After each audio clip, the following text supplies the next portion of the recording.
Yo, what's going on YouTube? It's Jordan here, bringing you episode 5 of our New York Rangers franchise mode here in NHL 26. Now, today's episode, we're going to start year number 2, probably get all the way up to the trade deadline in this episode.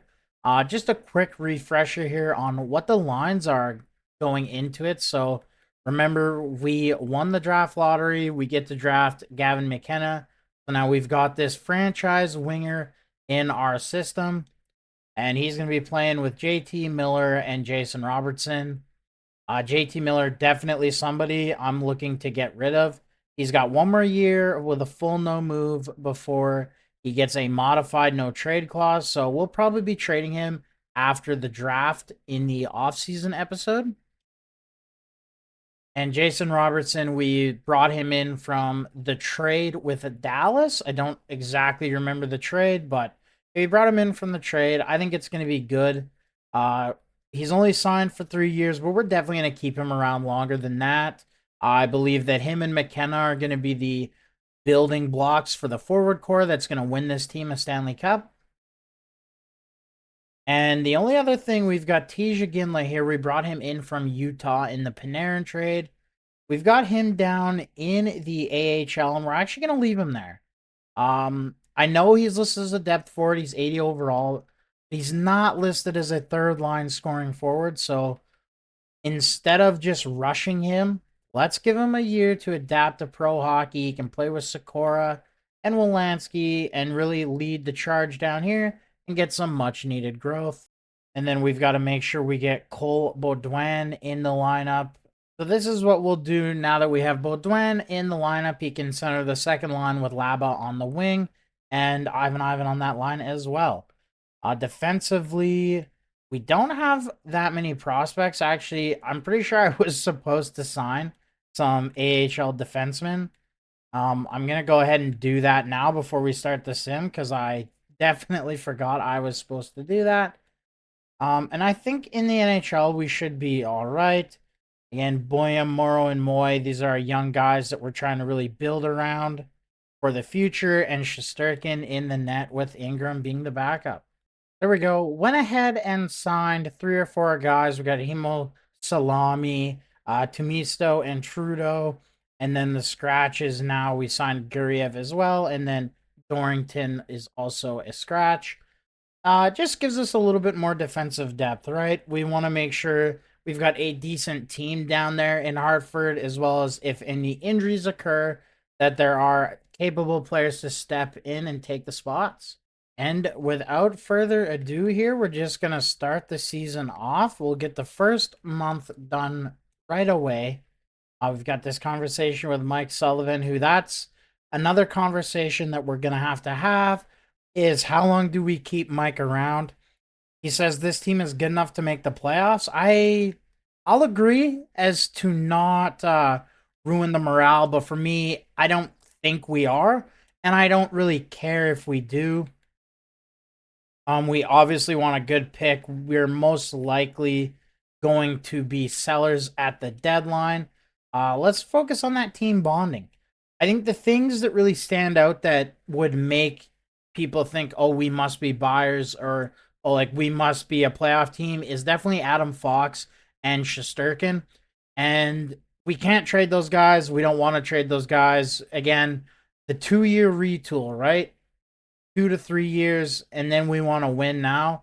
In those 2 to 3 years, we can still have Fox, we can still have Shesterkin, and we can be ready to win with those guys. So if having them now costs us a number one overall pick, it is what it is. Nils Lundqvist thought he'd be a little bit better, so we'll go ahead and decline that. Let another team pick him up. He's fully healed. Must have been a preseason injury, so we'll just continue that. But yeah, I don't have high expectations on the season.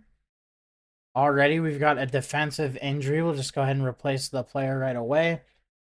But yeah, no real expectations. If we make the playoffs, we make the playoffs. If we don't, we don't. That's kind of my mentality going in. And we'll probably get up to the trade deadline. Oh, our injury replacement has gone injured. Give me a sec. Let me do some roster management here. All right, so we went ahead and called up Guriev. He wasn't playing in the minors anyways. Hopefully the injuries can slow down just a little bit for us now. First month, we're 2-2-3. Again, no real expectations for the team. You can see Shesterkin's played in every game. He's got good numbers. Zibanejad leading the way offensively. McKenna's already got 4 points in his rookie campaign. Those are some good things to look at. We sit 4th in the division, so we're kind of in a playoff spot, I think. I'm not too sure. Maybe we're just on the outside looking in. I don't think we're going to be a playoff team. If we are going to be a playoff team, it is going to come off the backs of Adam Fox and Shesterkin leading the way and being Vezina and Norris Trophy candidates. Because again, I guess the trade block has a set that we're buying. We're not buying. We're not really trying to sell right now either. But we're just going to hold on, right? We're probably not going to make any trades in this episode. We just want to get to the trade deadline kind of as quickly as possible so we can see what this team really is, give you guys the opportunity to put in your input, say, hey, this is what you should do. Where it looks like, look, we could be a playoff team if we move one guy and get just a little bit better, so make that move. Or the opposite, right? Like, look, we need to tank, trade this guy so that we can actually tank. You know, that's what I want to see. And we're still kind of holding at that hockey 500, you know, 7-7-6. Now 9-7-6. So, like, I don't really think we're gonna be a playoff team. Just looking at our record so far, we haven't really been able to string anything together. But we're also getting enough points where we're, you know, knock on wood, most likely not gonna get that #1 pick in back-to-back years. I'll go ahead and get Perlo back in the lineup. All we just want to see this year, I guess, is, you know, good growth, right? You want Perlo to take that next step to becoming a top 6 forward. You want all those rookie defensemen, Jeffrey Moy, Morrow, Boyum, taking their next steps into becoming, you know, top 2 and top 4 defensemen, as well as Gavin McKenna really blossoming and breaking out into the elite offensive talent that we need him to be. So coming up now into 2027, we're set January 1st. We are 15, 13, and 6. We are 36 points. We're 4th in the division. Go ahead. We'll take a deep dive here into the stats. Adam Fox, I said it, guys. If we were going to have a chance, it was going to come off the back of Adam Fox being a Norris Trophy candidate and 46 points in 34 games. He's an assist per game. He's been just elite. Look at last season, he had 56 points all year. So he's only 10 points away from last year's total. So doing really good. And Mika Zibanejad, okay. On the second line, mind you, as well. 42 points in 34 games. He is finding that form again. That is great to see. The first line, not really clicking too much. You can see there JT Miller and Robertson just under a point per game. With McKenna there, 19 points. Again, he's a rookie. He's still adjusting to the league, only 19 years old. Lots of time for him to figure things out. We're not too worried. Gabe Perlo, 16 points. He had 30 last year, so he's building off of a successful rookie campaign. Zeev Boyum with 12. Josh Doan, not having the season I would have liked. I don't even know if he's on pace to hit this 30 points, so that's a little bit rough. Jeffrey Moy, two-way defender, not going to provide a lot of offense. He's a plus player. You love to see that. Scott Morrow, he is that offensive defenseman, but remember, third pairing, not on the power play. What do you expect? And then Radish in the 2 games, he had a goal just as the injury replacement. And then goalies, take a look at Shesty, not having the best numbers now. 909 and a 2.9 goals against. A Connor Ingram, a reliable backup. He's got 2 shutouts at 940 with a 1.74. If we're going to make the playoffs, Ingram needs to hold these numbers in the games he plays, and Shesterkin needs to bring it back to around a 910, a 915. And we'll just quickly take a look at the rookie skaters in the entire league. So yeah, McKenna not really in the rookie scoring race here. He's quite a few points out. He's gonna have to step up. But yeah, he's really gonna have to step it up if he wants to win that Calder. But if you take a look there, we are 3.21 goals per game, so 7th in the league, and we're middle of the pack defensively at 2.85. Our power play is middle of the road, and our penalty kill is bottoms of the league. We're going to go ahead and we're going to just quickly edit up the power play. Don't really care too much about the penalty kill again. Making the playoffs is not really the goal for me. So what we're going to do actually is switch JT Miller and Zibanejad. Switch this. And then I'm actually going to put Boyum here and get JT Miller on the second unit. Take off Parsinian and get another defenseman in here instead, Scott Morrow. We'll see how that does. Again, don't really care too much about the penalty kill. We don't really have the means to have a good penalty kill, right? Still such a young squad. But we'll get up right to March 1st. We'll sim another 2 months. This video is potentially on the shorter side of things. Definitely not trading LaSalle. He's our goalie of the future. Parsinian's been injured. We'll get Radish in there. Yeah, hopefully not going to be the longest video. I'd say 25 minutes at the absolute most. Again, we just want to get to the deadline, figure out what kind of team we are. As wow, changing the power play hasn't helped us get any more wins. We are just bottoming off here. 17, 17, and 8 now. And there you go. Shesterkin gets injured. We're going to have to call up a goalie. Garand, welcome to the show, buddy. We actually don't have any other goalies in the system either, so that's going to be interesting what the AHL team decides to do. I'm assuming it's, yeah, just going to automatically sign some scrub down there. That's fine. Just stop the simulation. Prasinian's ready to go. We'll get him back in there as well.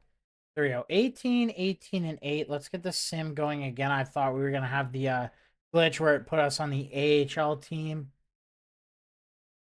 Yeah, not... Again, it depends what you wanted to see from us this season. You know, personally, I want us to miss the playoffs. So I'm not mad that that's what's happening. But I could definitely understand if you are somebody watching who thought this team was good enough to get back into playoff form and seeing us, be this such a middle of the road team. I can definitely understand if you were frustrated and not too thrilled with the effort, that the club is showing, but again, we're trying to become a younger team, and in a lot of senses we are, right? We only really have 3 vets back on that blue line. If you count Schneider as a vet.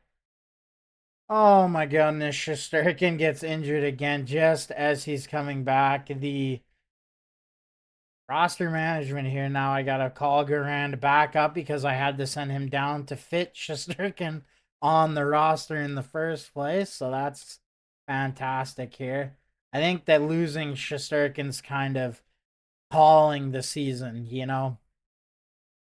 We are there you go. Chinakov goes down as well. We're starting to fall off a little bit now. We're still kind of, high up in points. I don't really know. Like, we're 55 points, but like our division is stacked that, if we lose 3 games, we're going to be right in the bottom. We're on a little Western Conference spree here. We've got Carrick get injured. The injury bug is just hitting us hard right now. I don't actually have a forward to put in, but I'm sick of doing roster moves. I don't care if we win games anyway. So Vakanainen, congratulations, buddy. You're now a 4th line center. So if we pick up 3 wins in a row, So what? We were 4-2 against the Western Conference there. That's pretty good. But things are starting to drop off here. 3 wins in a row. We're gonna send down Guriev here. We're not gonna put Shesterkin back in the lineup just yet because I don't need him to go down with injury again. Once he's fully healed, we'll get him back in the lineup. But here we are on March 1st. We're 25, 26, and 9. This video just feels like it's been a lot of rambling. So apologies if, the thought patterns and stuff of what I'm saying is very incoherent. We'll take a look at the stats, though. Adam Fox he's fallen off a little bit. And I feel like that was kind of to be expected with the drop off in, wins as well. 65 points, still a point per game, still a Norris candidate. Zibanejad's dropped off a little bit. JT Miller and Robertson have picked it up maybe a little bit. McKenna, he's only had 11 points in the last 25-ish games. So not great. Boyum up to 26 points. Doan was 16. He's really struggling. Jeffrey Moy now -9. On the bright side, though, Scott Morrow is putting up a few more points, getting in on the power play, so that is good. He's up to a top 4 defense. Jeffrey Moy as well, 84 overall. He is up to a top 4 defense. So we've got a lot of we're gonna have a lot of things to look at there in terms of that decor in the off season, and even potentially right now. Like we take a look at trade value. We're gonna be wrapping this video up here. We'll look to make a couple of trades to start off next episode before we dive actually into the trade deadline minigame. We take a look defensively. Overall, wise Schneider an 85, Moy and Boyum up to 84s, Morrow up to an 83. That does make somebody like Schneider maybe a little bit expendable. Gavrikov, let's see if he wants to waive. No, he doesn't want to waive. He sees a future here. We have to ask, right? We have to do our due diligence. We have to ask. I don't think anyone else will really waive either. We take a look at goalies. Lascelles up to a 68. He's doing pretty good. We've got Koryaluk there as well. Shesterkin, we're not even going to ask him to waive. Same thing with Fox. We want to keep those guys around, right? And if we take a look at forwards, we take a look at the trade value. Iginla, up to an 81. He's listed as a third liner. He's having a great season down there in Hartford. We're going to keep him there. Let's let him just finish the season strong in Hartford before we call him up to the gong show that is the NHL. Cole Beaudoin, on the other hand, not doing too great. 18 points in 53 games. Yeah, not a lot of trade value. You guys have to let me know names you think we should trade. We can ask guys to waive if you think that's what we should do, but I don't want to piss anyone off unless that's what you guys want to see. All expiring here, we've got Will Cooley. He wants 3.9 for 2 years. We'll probably try to go a little bit more long-term with him if you guys agree that that's a good idea. We've got Zeev Boyum. He wants a kind of bridge deal. I don't mind a 4-year deal for him if you guys agree that that is good. We could probably get him at 5 mil. 4 years at 5 mil. And it leaves him still as an RFA. So I'm actually just gonna offer it to him. And we'll figure out what he decides next episode because I like that contract. Morrow, we're not gonna offer anything. He's gonna stay an RFA. If his ask is that high, his value could inflate come the draft, and we can trade him since he'll be an RFA. Gabe Perlow, we'll take a quick look at. We could probably hold off. He's not, inflating that money at want when you move the years up, so that'll be around what he's gonna want anyways. And again, if we take a look at goaltending, Dylan Garand, I am gonna offer Garand a contract. Makes sense to keep him around. He is a good goalie to have in the system. So yeah, let me know your guys' thoughts on signing Will Cooley. Who we should trade away? Should we ask Miller and Zibanejad to waive? Remember Zibanejad, that's the only way we get rid of him if he waives. And Miller, we can trade Miller come July 1st. So it wouldn't be next episode, but it would be episode number 7, the one after. And yeah, other than that, like we could try to trade Chinikov. I mean, he is producing at an all right clip, 31 points on that second line. I do kind of like him, so I would like to hold on to him. Again, we could trade Josh Doan. He's definitely one I'd be more willing to move from. It's not working out, right? I thought he would be a 30, 40 point guy on our third line, and we'll be lucky if he hits 20 points. Obviously, we're not going to trade Gavin or Perlow, right? These are guys we're trying to build this team around. Yeah, that's going to do it here for episode number 5. Let me know your thoughts down below. What do you want to see from the team moving forward? We're about a top 10 offensive team, but defensively, we're just terrible. The power play, though, since making the moves, you can see it's up to 9th, so it's doing good. And the penalty kill actually did get a little bit better as well. So, love to see that. Again, we definitely don't want to make the playoffs. So, if we need to tank to make it here, quickly just hide the webcam. So you guys can see there we are 5th with 59 points. But if we went on a 3-game streak there, we're going to be last in the division. We're not really too close to bottoms of the league. I mean, I guess we're only 9 points off the Bruins, who are last place, 7 points away from the Jets. So you know what? There's a chance that if we make the right moves, if we tank the right way, that we will get a top 5 pick. So let me know what we should do, guys. I really want that top 5 pick. Remember, if we take a quick look at this draft class, it's the DuPont class. You've got Joseph, you've got Mapletop, Kennis. I'm sure Henritis and Jansen are also medium elites. Like, this is a very good draft. It'd be very good for us to get a top pick. But again, let me know your thoughts down below. Thank you so much for watching YouTube. I appreciate you guys giving me your time. Make sure to like and subscribe for more franchise content. Want to try to get videos up every day for you guys. So make sure to tune in, put those notifications on. You're not going to want to miss anything. And YouTube will see you in the next one.